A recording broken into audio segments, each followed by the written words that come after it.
Почитувани слушатели и гледачи на SC Радио, добре дойдохте во нашето издание на SC Спорт. Денеска гости ни се Лазар Трајков, подпредседател на Спортската федерација на слепи на Македонија и новиот шампион во шах за лице со визуална попреченост по името на Филип Арсов. Сојузот на слепи и слепите чекисти во Македонија добија нов шампион. Така да ние сме задоволни што го имаме како гостин. Добре дојдовте во емисијата. Добар ден и Добар добро ден. ве најдовме. Така, сега секако на маса ќе разговараме најмногу за државното првенство кое ќе се одржа во Конгресен центар во Охрид. Така да прашање еве едно основно до подпредседателот Лазар Трајков, кој го знаеме од претходно. Можете ли за кратко да ни дадете една позадина околу првенството, што значи тоа и позадина на Спортската федерација на слепи на Македонија и незината мисија, незината цел? Вака, значи, прво ќе се осврнам на финалето на државното првенство на Македонија во шах за слепи и слабовидни лица. Значи, тој се одржа, како што и сами рековте, во Конгресен центар во Охрид.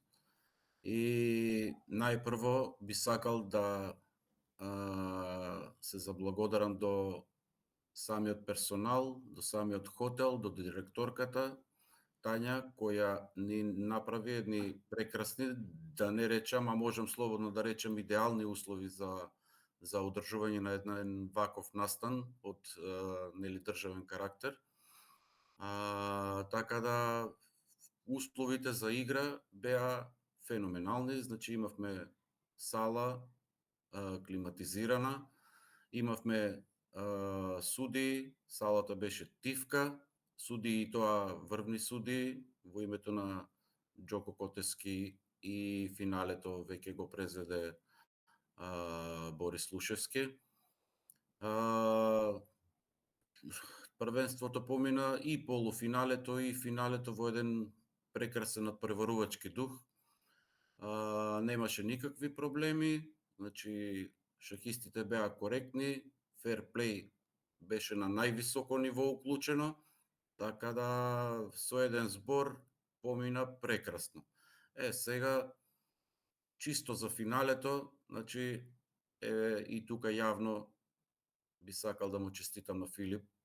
Значи секоја чест, младите веќе почна да доаѓаат до израз. Се повеќе и повеќе, што за нас како спортска федерација на слепи и слабовидни многу ни значи се гледа една перспектива во иднина за самиот шах, па и за другите спортови, за кои малку понатаму може да спомнеме во емисијата. Исто така можам да кажам дека ќе го се осврнам и на женското финале, каде што победник е Олга Ангелеска и Ангеловска, второ место Марија Арсова и трето место Лана Трајкова, и исто така еден млад талент кај жените во Македонија. На овој турнир буквално се виде тоа дека младите напредуваат.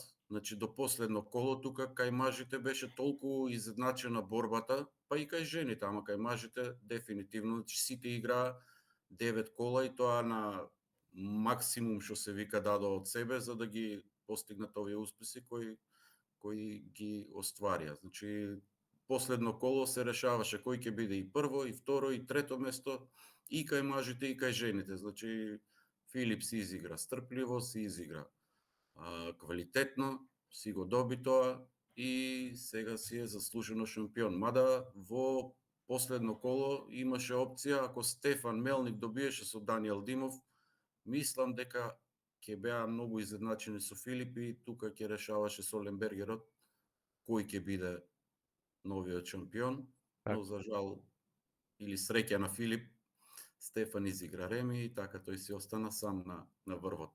Уште еднаш честитки Филип. Да, честитки Филип и од нас, и од екипата на SC Радио, и те честитаме. И можеш ли да ни обясниш низ твоето искуство за време на турнирот, како го помина, и кои беа, да речеме така, некои клучни стратегии што ги ти користеше за да ја обезбедиш твојата победа на турнир? Благодарам на честитките прво. А, Клучни стратегии. Пред се сакам да кажам дека ова за мене е до сега најголем успех што имам постигнато на финалето на нашето државно првенство. И сум задоволен со овој резултат за сега. А, Некои, како да кажам, клучни стратегии, немав посебни стратегии, туку само играв стрпливо, како што каже Лазе. Борбата беше неизвестна до последното коло. Имавме скоро сите исти бодови и на крајот се одлучуваше кој ќе го освои првото место. Што би кажал друго? Немав некои посебни припреми за ова првенство. Тоа ќе те Да. сакав и да те прашам како се подготвуваше за турнирот, како технички, така и психички. Да, за турнирот се припремав најмногу од снимени материјали што ги имаме направено од претходни кампови. Индиректно ми помогна селекторот Трајко Недев, така што ги гледав снимените материјали и најмногу од тоа се спремав, немав долг период на спремање и тоа, не знам. Така, Имаше можеш ли да еден имаше викенд турнир во Тетово во Кичево каде што исто Филип многу добро се покажа и изигра во Тетово исто така беше прво место. Значи тоа е едно како увертира пред државното може да го кажеме. загревање? Да, Да, да. Можеш темпирање на ли форма. темпирање точно? Имаш ли некој одреден момент или надпреварот од турнирот што ти се истакна, што ти остана ќе ти остане во сеќавање или ти беше некоја интересна ситуација, надпревар или меч? Сите мечови беа интересни на свој начин. Имав доста беше изедначена борбата скоро во сите мечови. Тоа покажува со тоа што имав 5 реми изиграно на овој надпревар и 4 победи без ниту една изгубена, со 6,5 освоени поени успев да освојам прво место оваа година. Така, така. Господине Трајков, вие како мислите дека ова влијание имаше врз секоја година го имаме државното првенство во шах? Има ли некое влијание, дава ли потик на другите лица со визуелна попреченост во Македонија за да се уклучуваат во спортот? И како еве ги поддржува федерацијата, како ги поддржува младите шахисти, еве како Филип, како Лана, во нивното патување и развој во шаховската кариера? Имаат ли предизвици со кои се соочуваат и како федерацијата и сојузот помагаат во нивно решавање? Дефинитивно, ние се трудиме со тоа што имаме на располагање и се надеваме дека наскоро тие средства кои моментално се на едно многу незадоволително ниво, а денес знаеме дека без финансии, без такви средства тешко може да се едноставно бодрат, поддржуваат и овозможуваат настапи на нашите млади шахисти, но сепак колку се може се помага. Еве на пример за Стефан Мелник се направи напори, колку беше во можност на федерација малку од малку да се помогне неговото учество на турнирот во Романија на европското првенство, каде што детето нели во ваша претходна емисија си кажа и сам постигна еден Да. неверојатно добар успех за таков млад шахист.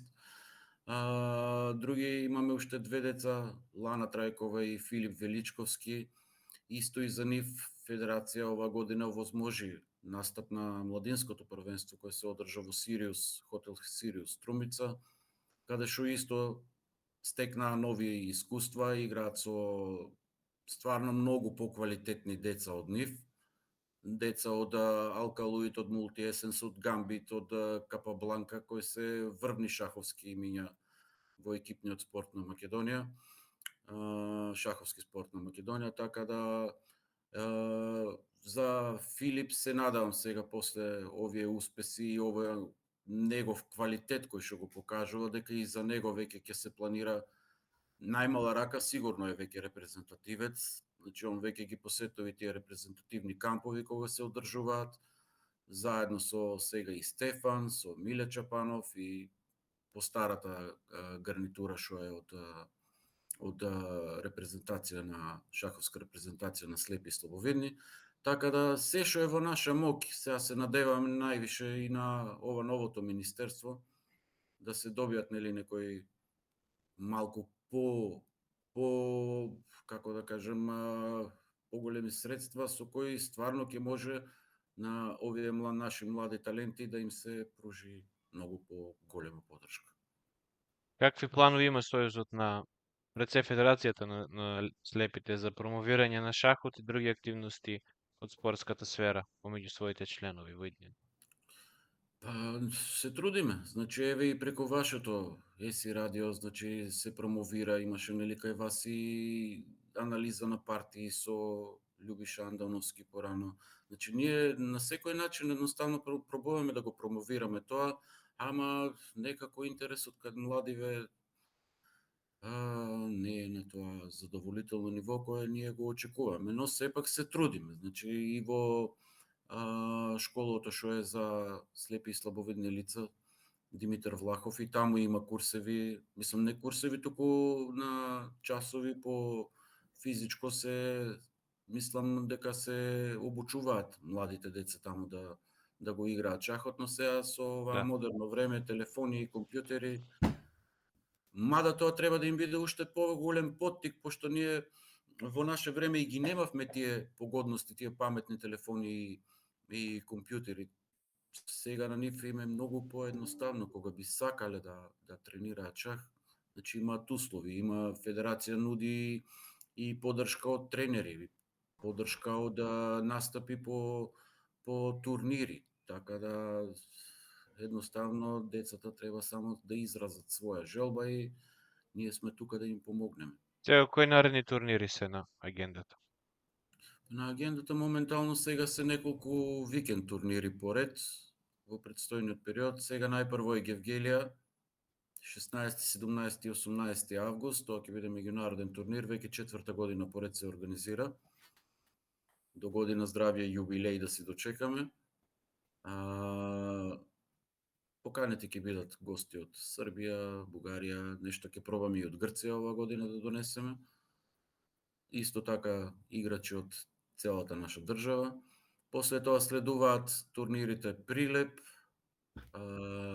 Битола, Скопје, Штип, така да вакви викенд меѓународни турнири има подоста на агендата до крајот на годинава, па и меѓународно на меѓународно поле, значи имаме нели соработка со клубови од другите држави, од Бугарија и од Србија. Се надеваме дека ќе можеме да го прошириме тоа и на Албанија, Косово, Грција, ќе се трудиме. Така да тие доаѓаат кај нас, ние кај нив. Мислам дека ќе има една богата есен и една богата зима на шаховско поле во спортската федерација. За крај прашање за Филип. Каков совет би им дал на другите слепи шахисти, нормално, кои сакат да се надпреваруваат на високо ниво? И кај се гледаш во иднина, еве како млад шахист кој веќе почнува да прави успеси? Пред се на младите шахисти кои спомнате, сакам да упатам честитки до Стефан Мелник за постигнатите резултати во минатава година. Постигнува добри резултати и рапидно напредува во шахот. И честитки за тоа. И каде се гледам во иднина, па не знам, за мене ова само еден почеток и ова ми е стимул и мотив за уште повеќе да работам на шахот. И се надевам на некоја европска или светска сцена, така би сакал да играм. Така. И ние се надеваме, уште еднаш ти ја честитаме и го честитаме првото место за 24 година. А јас сакам да ја заблагодарам што бевте денеска во ЕСИ Спорт. Ни беше чест да го промовираме нашиот нов шампион и Лазар Трајков како подпредседател на Спортската федерација на слепи на Македонија. се гледаме во некоја наредна прилика, а ние ќе се погрижиме од на 16 август да се јавиме од Ѓевѓелија на меѓународниот турнир кој ќе се одржува и во меѓувреме да ја најавиме и новата шаховска емисија Шах со Еси, која ќе почне да се емитува на Еси радио од месец август, со која ќе ги покриеме сите актуелни теми околу шахот. Ви благодарам што бевте гости во Еси Спорт. Благодарам на Благодарам. поканата.